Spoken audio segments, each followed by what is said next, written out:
The problem is described as the curse of dimensionality.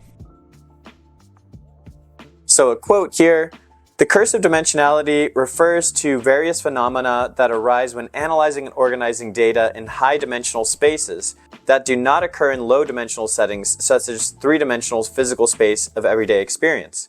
The common theme of these problems is that when the dimensionality increases, the volume of the space increases so fast that the available data becomes sparse. This sparsity is problematic for any method that requires statistical significance. In order to obtain a statistically sound and reliable result, the amount of data needed to support the result often grows exponentially with the dimensionality.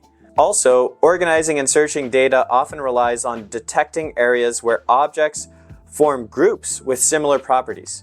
In high-dimensional data, however, all objects appear to be sparse and dissimilar in many ways, which prevents common data organization strategies from being efficient. Limiting ourselves to 3 dimensions, we can visualize the shape error takes. Each point represents a pattern, a state, a strategy taken by an agent. The proximity of a point means a similar strategy. So if this is confusing to you, imagine that you're on top of a mountain and want to get down as fast as you can. You can look for the steepest descent. Every once in a while, you pause to look around. If any part looks faster, steeper, then you take that. If an agent followed a rule, never go up, only go down, we can see what might happen. If they find a small valley, a sunken area, they would get into the hole and stay there. Because again, you don't want to go back up. That feels like the opposite way. You only want to go down. They can't get out because they would break their rule going up, which is the opposite of what they want to do. They're stuck, and we know this is silly. If they walk a little further, they will quickly see that it is not the lowest point, just the lowest point near them. So we need to get to the bottom. The sunken valleys we find can become traps. It only seems like the best option. These are what's called local minima, the lowest errors in a given region. And what we want to do is find a global minima. So this is just the lowest point in all of the space. There are often little saddle points too, just like how a saddle is shaped that you would sit on, which can be a little confusing. The lowest error of all errors is the global minima. That's the least error we can have given the conditions.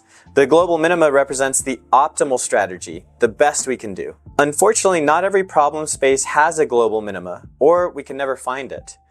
The curse of dimensionality makes the problem worse because each new dimension makes us less certain we found a minima because there's so much more space to explore. There are many non-obvious problems like saddle points, which appear as though we found a local minima, but it's an oscillation at a balanced point keeping us from moving further, like a marble in a bowl rolling back and forth.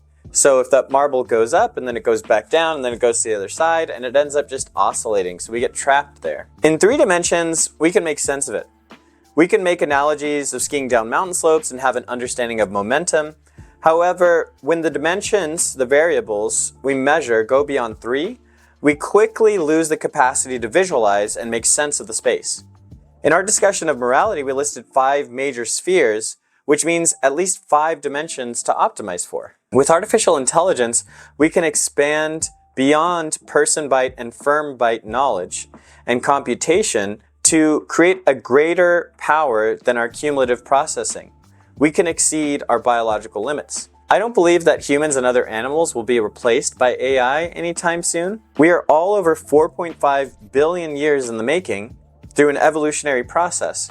The amount of computation time required to understand everything useful about humans and our lives to make us redundant or a problem to be disposed of is likely a greater cost than simply keeping us around and retraining or repurposing us. If AI does destroy us, the cause will likely be us proceeding too quickly without caution. Wisdom comes from experience. We typically must do, then reflect to determine which paths to avoid and which to choose. To chart a path to beneficial AI, we should proceed slowly over generations. The biggest AI threats come from governments engaged in covert cyber warfare, with each government rushing in an arms race to dominate others. Social media and ad-based companies will use AI to hack your attention, learning everything that makes you pay attention, netting them more profit for each ad impression you consume. Of course, any company with a CEO who aims their AI at maximizing their profit with no constraints could lead to an errant AI enslaving many of us for the profit of a handful of people. Remember, the meaning of life is actually to make profit for your shareholders, right? But this is... Thanks for watching. If you enjoyed this clip, please consider checking out the full video and the series linked in the description.